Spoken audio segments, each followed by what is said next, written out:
നമസ്കാരം. മലയാളി വാർത്തയിലേക്ക് സ്വാഗതം. ബിജെപിയുടെ അടുത്ത ലക്ഷ്യം ഇനി എവിടെയാണ്? കഴിഞ്ഞ ദിവസം ബീഹാറിൽ തകർപ്പൻ വിജയമാണ് എൻഡിഎ സഖ്യം കരസ്ഥമാക്കിയത്. ഇനി അടുത്തത് എവിടെയാണ് ബിജെപി ലക്ഷ്യം വെക്കുന്നത് എന്നുള്ള ചോദ്യമാണ് ഉയരുന്നത്. തീർച്ചയായിട്ടും ബിജെപിയുടെ അടുത്ത ലക്ഷ്യം ബംഗാൾ. കേരളവും തമിഴ്നാടും ബംഗാളും അടുത്ത വർഷം തെരഞ്ഞെടുപ്പിലേക്ക് പോകും. ഈ മൂന്നിടത്തും ബിജെപി ഭരണമില്ല. അപ്പോഴും ഇനി തങ്ങൾ പിടിച്ചെടുക്കുക ബംഗാളാണെന്ന് പ്രധാനമന്ത്രി നരേന്ദ്രമോദി പറയുന്നു. എൻഡിഎക്ക് കാലുകുത്താൻ കഴിയാത്ത ദക്ഷിണേന്ത്യക്ക് പുറത്തുള്ള സംസ്ഥാനങ്ങളാണ് ബിജെപിയുടെ പ്രഥമ പരിഗണന എന്നതിന്റെ സൂചനയാണ് ഇത്. ബീഹാറിലെ വിജയം കേരളത്തിലും പ്രതിഫലിക്കണമെന്ന് സംസ്ഥാന ഘടകത്തിന് കേന്ദ്ര നേതാക്കളിൽ നിന്നും നിർദ്ദേശം. തദ്ദേശ തെരഞ്ഞെടുപ്പിലടക്കം ഇത് പ്രതിഫലിക്കണമെന്നാണ് ആവശ്യം. ബംഗാളിൽ ഭരണം പിടിക്കാൻ ബീഹാറിലെ തൂത്തുവാരൽ സഹായിക്കുമെന്നാണ് ബിജെപിയുടെ വിലയിരുത്തൽ. അതിനുവേണ്ടി പ്രചാരണവും നടത്തും. ഇതിനൊപ്പം കേരളത്തിലും തമിഴ്നാട്ടിലും വോട്ട് ശതമാനം വർദ്ധിപ്പിക്കാനും ഏതാനും സീറ്റുകളെങ്കിലും പോക്കറ്റിലാക്കാനും ബിജെപി ശ്രമിക്കും. മുന്നണി സംവിധാനം വിപുലീകരിക്കും. ഒരു പ്രധാന കോൺഗ്രസ് നേതാവ് ബിജെപിയോട് അടുക്കുമെന്നും ചില വൃത്തങ്ങളിൽ നിന്നുള്ള റിപ്പോർട്ടുകൾ പുറത്തുവരുന്നുണ്ട്. പുതിയ പാർട്ടി ഉണ്ടാക്കി ഘടകകക്ഷിയായി എത്തുമെന്നാണ് കേരളത്തിലെ ബിജെപി നേതാക്കൾ അടക്കം പ്രതീക്ഷിക്കുന്നത്. ബീഹാറിലെ വിജയാവേശത്തിൽ താമസിയാതെ ബംഗാൾ ഓപ്പറേഷന് ബിജെപി ഇറങ്ങും. പ്രധാനമന്ത്രി മോദി തന്നെ നേതൃത്വം നൽകും. കേന്ദ്ര ആഭ്യന്തരമന്ത്രി അമിത്ഷാ ഇനി ബംഗാളിലെ ചുമതലയിലേക്ക് പോകും. കഴിയുന്നത്ര ആളുകളെ ചേർത്ത് നിർത്തി ബംഗാളിൽ ഭരണം പിടിച്ചെടുക്കുകയാകും ലക്ഷ്യം. അടുത്ത വർഷം ബിജെപി അജണ്ടയിൽ കേരളവും തമിഴ്നാടും ഇല്ലെന്ന വസ്തുത കൂടിയാണ് തെളിയുന്നത്. ബീഹാറിന് പിന്നാലെ ബംഗാളിലെ ജംഗിൾ രാജ് ഭരണവും ബിജെപി പിഴുതെറിയും. ഗംഗ ബീഹാറിലൂടെ ഒഴുകി ബംഗാളിലാണ് എത്തുന്നത്. ബംഗാളിലെ ബിജെപി വിജയത്തിന് ബീഹാർ വഴിയൊരുക്കിയിരിക്കുന്നു. ഇനി ബംഗാളിലെ സഹോദരങ്ങളോടൊപ്പം ചേർന്ന പശ്ചിമ ബംഗാളിൽ നിന്നും ബിജെപി ജംഗിൾ രാജ് പിഴുതെറിയുമെന്നും മോദി പറഞ്ഞു. ഉപതെരഞ്ഞെടുപ്പിൽ ബിജെപി സ്ഥാനാർത്ഥികളെ വിജയിപ്പിച്ച ജമ്മു കാശ്മീരിലെ നഗരോദ, ഒഡീഷയിലെ നോപാധ മണ്ഡലങ്ങളിലെ വോട്ടർമാർക്കും മോദി നന്ദി പറഞ്ഞു. അതായത് ഗംഗ എന്ന വികാരം ചർച്ചയാക്കി ബീഹാറും പിടിക്കുക. ഗംഗയൊഴുകുന്ന മണ്ണിൽ എല്ലാം ബിജെപി ഭരണം ഉറപ്പാക്കുക. ഇതാണ് മോദിയുടെ പ്ലാൻ. ഉത്തരേന്ത്യയിലാകെ കത്തിപ്പടരുന്ന ഹിന്ദു വികാരമാണ് ഗംഗ. ആ ഗംഗയുമായാണ് ബംഗാൾ പിടിക്കാൻ മോദി വരുന്നതെന്ന് സാരം. കള്ളന്മാരുടെ സർക്കാർ ഒരിക്കലും ബീഹാറിലേക്ക് മടങ്ങി വരില്ലെന്നും കോൺഗ്രസിനെ ഉദ്ദേശിച്ചുകൊണ്ട് മോദി പറഞ്ഞു. ജംഗിൾ രാജ് എന്ന തന്റെ പരാമർശത്തിൽ RJDയേക്കാൾ വേദനിച്ചത് കോൺഗ്രസിനാണ്. RJD അതിൽ ഒരു എതിർപ്പും ഉന്നയിച്ചില്ല. ഛഠ് പൂജ ആഘോഷങ്ങളുടെ പേരിൽ ബീഹാറിന്റെ പാരമ്പര്യത്തെയും സംസ്കാരത്തെയും മഹത്തായ ഭൂതകാലത്തെയും പ്രതിപക്ഷം അനാദരിച്ചു. ഛഠ് പൂജയെ യുനെസ്കോയുടെ പൈതൃക പട്ടികയിൽ ഉൾപ്പെടുത്താനാണ് ബിജെപി ശ്രമിക്കുന്നതെന്നും മോദി പറഞ്ഞു. അതായത് RJDയെ പോലും മോദി കടന്നാക്രമിക്കുന്നില്ല.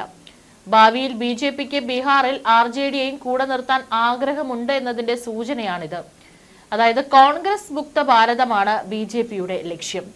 ഈ ബിജെപി നീക്കം അടുത്ത തെരഞ്ഞെടുപ്പിൽ കേരളത്തിൽ എങ്ങനെ പ്രതിഫലിക്കുമെന്നതാണ് ഉയരുന്ന ചോദ്യം. കേരളത്തിലും കോൺഗ്രസ് അധികാരത്തിൽ എത്താതിരിക്കാനുള്ള കരുതൽ ബിജെപി ഭാഗത്തു നിന്നുണ്ടായാൽ അത് വീണ്ടും CPM ഭരണത്തിന് കേരളത്തിൽ വഴിയൊരുക്കുമെന്ന വിലയിരുത്തലുമുണ്ട്. തെരഞ്ഞെടുപ്പ് കമ്മീഷനിലുള്ള ജനങ്ങളുടെ വിശ്വാസം ശക്തിപ്പെടുത്തുന്നതാണ് ബീഹാറിലെ തെരഞ്ഞെടുപ്പ് വിജയമെന്ന് പ്രധാനമന്ത്രി പറഞ്ഞു. ബീഹാറിലെ ജനത അവരുടെ ശക്തി പൂർണ്ണമായും കാണിച്ചു. കഠിനാധ്വാനം ചെയ്താണ് ജനങ്ങളെ സന്തോഷിപ്പിക്കുകയും അവരുടെ ഹൃദയം കവരുകയും ചെയ്തത്. അതുകൊണ്ടാണ് ഒരിക്കൽ കൂടി ബീഹാർ NDA സർക്കാരിനെ തെരഞ്ഞെടുത്തതെന്നും മോദി പറഞ്ഞു. ന്യൂഡൽഹിയിലെ പാർട്ടി ആസ്ഥാനത്ത് ബിജെപി പ്രവർത്തകരെയും അനുഭാവികളെയും അഭിസംബോധന ചെയ്ത് സംസാരിക്കുകയായിരുന്നു അദ്ദേഹം. ബീഹാർ തെരഞ്ഞെടുപ്പ് ഒരു കാര്യം കൂടി തെളിയിച്ചിരിക്കുന്നു. ഇപ്പോൾ രാജ്യത്തെ വോട്ടർമാർ, വിശിഷ്യ യുവ വോട്ടർമാർ, വോട്ടർ പട്ടികയുടെ ശുദ്ധീകരണത്തെ വളരെ ഗൗരവത്തോടെ കാണുന്നവരാണ്. ബീഹാറിലെ യുവജനങ്ങളും വോട്ടർ പട്ടികയുടെ ശുദ്ധീകരണത്തെ വലിയ തോതിൽ പിന്തുണച്ചു. ജനാധിപത്യത്തിന്റെ പവിത്രതയ്ക്ക് ഓരോ വോട്ടറും പ്രധാനമാണെന്ന് ഞാൻ വിശ്വസിക്കുന്നു എന്ന് മോദി പറഞ്ഞു. ബീഹാർ തെരഞ്ഞെടുപ്പ് വിജയം യുവാക്കൾ SIRനെ പിന്തുണച്ചു എന്നതിന്റെ തെളിവാണെന്നും വോട്ടർ പട്ടികയുടെ ശുദ്ധീകരണത്തെ പിന്തുണയ്ക്കേണ്ടത് ഓരോ രാഷ്ട്രീയ പാർട്ടിയുടെയും കടമയാണെന്നും പ്രധാനമന്ത്രി പറഞ്ഞു. പ്രസംഗത്തിൽ ഭൂരിഭാഗം സമയവും തെരഞ്ഞെടുപ്പ് കമ്മീഷനെ പ്രശംസിക്കാനും രാഹുൽ ഗാന്ധിയുടെ വോട്ട് മോഷണ ആരോപണത്തെ പരിഹസിക്കാനുമാണ് മോദി സമയം ചിലവഴിച്ചത്. ഈ തെരഞ്ഞെടുപ്പ് വിജയം ജനാധിപത്യത്തിൽ വിശ്വസിക്കുന്നവരുടെയും വിജയമാണെന്നും മോദി പറഞ്ഞു. ചിലർ തെരഞ്ഞെടുപ്പ് കമ്മീഷനെ ലക്ഷ്യം വെച്ചു. എന്നാൽ ഉയർന്ന പോളിംഗ് ശതമാനം തെരഞ്ഞെടുപ്പ് കമ്മീഷന്റെ നേട്ടമാണെന്നും അദ്ദേഹം പറഞ്ഞു. കോൺഗ്രസിന് ക്രിയാത്മകമായ ഒരു നിലപാടില്ലെന്നും അദ്ദേഹം കുറ്റപ്പെടുത്തി. വോട്ട് മോഷണം പോലുള്ള ആരോപണങ്ങൾ ഭരണഘടനാ സ്ഥാപനങ്ങൾക്ക് നേരെയുള്ള തുടർച്ചയായുള്ള ആക്രമണങ്ങളുടെ ഭാഗമായാണ് ഉന്നയിക്കപ്പെട്ടത്. കോൺഗ്രസ് ഒരു പരാധജീവിയാണ്. ഒരു സഖ്യത്തിലേക്ക് ഒരു സംഭാവനയും നൽകാതെ മറ്റുള്ളവരുടെ വോട്ടുകൾ മാത്രം ആഗ്രഹിക്കുന്ന ആ പാർട്ടിയെ സഖ്യകക്ഷികൾ സൂക്ഷിക്കണമെന്നും മോദി പറഞ്ഞു. തദ്ദേശ തെരഞ്ഞെടുപ്പിൽ കരുത്ത് കാട്ടിയാൽ കാര്യങ്ങൾ അനുകൂലമാകും. കോൺഗ്രസിനും ഇടത് പാർട്ടികൾക്കുമുണ്ടായ കനത്ത തോൽവിയുടെ ആഘാതം ത്രിതല പഞ്ചായത്ത് തെരഞ്ഞെടുപ്പിൽ പോലും ചെറുതായെങ്കിലും പ്രതിഫലിക്കും. കൂടുതൽ ക്ഷീണിച്ചത് ആരാണെന്ന് UDFും LDFും തർക്കിക്കുന്ന അവസ്ഥയുണ്ട്. കേരളത്തിലെ അടുത്ത നിയമസഭാ തെരഞ്ഞെടുപ്പിൽ 10-ലധികം സീറ്റുകൾ NDA മുന്നണി നേടണമെന്നതാണ് കേന്ദ്ര BJPയുടെ ലക്ഷ്യം. 20 സീറ്റെങ്കിലും വേണം. ഇതിന് തദ്ദേശത്തിലെ മുന്നേറ്റം അനിവാര്യമാണെന്നാണ് കേന്ദ്ര നേതൃത്വത്തിന്റെ വിലയിരുത്തൽ. കോൺഗ്രസിനെ തകർത്ത് പിന്നീട് കേരളത്തിലും പ്രധാന പാർട്ടിയായി മാറാൻ ഇതിലൂടെ കഴിയുമെന്നാണ് വിലയിരുത്തൽ. ബീഹാറിൽ കോൺഗ്രസും CPM ഒരുമിച്ചാണ് മത്സരിച്ചത്. 2 പേർക്കും സീറ്റ് കുറഞ്ഞു. 2020 ബീഹാർ തെരഞ്ഞെടുപ്പിൽ 19 സീറ്റ് കിട്ടിയ കോൺഗ്രസിന് ഇത്തവണ 6 സീറ്റിലേക്കാണ് ചുരുങ്ങേണ്ടി വന്നത്. 2 സീറ്റുണ്ടായിരുന്ന CPMന് 1 നിലനിർത്താനായി. എന്നാൽ 2 സീറ്റും നഷ്ടപ്പെട്ട CPIക്ക് CPIM Lന്റെ 12 സീറ്റുകൾ അടക്കം കഴിഞ്ഞ തവണ 16 സീറ്റുണ്ടായിരുന്ന ഇടതു പാർട്ടികൾക്കെല്ലാം കൂടി വെറും 3 സീറ്റാണ് കിട്ടിയത്. ഇത് ഇടതിനും നാണക്കേടാണ്. ബീഹാറിൽ 101 സീറ്റുകൾ വീതമാണ് BJPയും JDUവും തമ്മിൽ വീതിച്ചെടുത്തത്. ഇതിൽ BJP 89 ഇടങ്ങളിൽ വിജയിച്ച് ഏറ്റവും വലിയ ഒറ്റകക്ഷിയായപ്പോൾ നിതീഷ് കുമാറിന്റെ നേതൃത്വത്തിലുള്ള JDU 85 സീറ്റുകളിലും വിജയിച്ചു. 2 ശക്തികളുടെയും ബലത്തിൽ NDA മുന്നണി 202 സീറ്റുകളിൽ വിജയിച്ചു. ഏകദേശം 90% BJPയുടെ സ്ട്രൈക്ക് റേറ്റ്. മത്സരിച്ച 101 സീറ്റുകളിൽ 12 സീറ്റുകളിൽ മാത്രമാണ് പരാജയം രുചിച്ചത്. BJPയെ സംബന്ധിച്ച് ബീഹാറിൽ സ്വപ്ന സമാനമായ നേട്ടമാണിത്. BJPയുടെ ചരിത്രത്തിലെ തന്നെ ഏറ്റവും മികച്ച വിജയങ്ങളിൽ ഒന്നാണിത്. 20 കൊല്ലം മുഖ്യമന്ത്രിയായിരുന്ന നിതീഷ് കുമാറിന്റെ പാർട്ടിയെ പോലും പിന്തള്ളി ഇത്രമേൽ സീറ്റുകൾ പിടിക്കാൻ കഴിഞ്ഞെന്നത് സംസ്ഥാനത്തെ പാർട്ടിയുടെ വർദ്ധിച്ചു വരുന്ന രാഷ്ട്രീയ സ്വാധീനമാണ് ഊട്ടിയുറപ്പിക്കുന്നത്. സമീപകാലത്തെ NDAയുടെ ഏറ്റവും മികച്ച പ്രകടനങ്ങളിൽ ഒന്നുമാണിത്. ഈ ഫലം സംസ്ഥാനത്തിന്റെ രാഷ്ട്രീയ ഭൂപടം തന്നെ മാറ്റിവരയ്ക്കാൻ പോകുന്നതാണ്.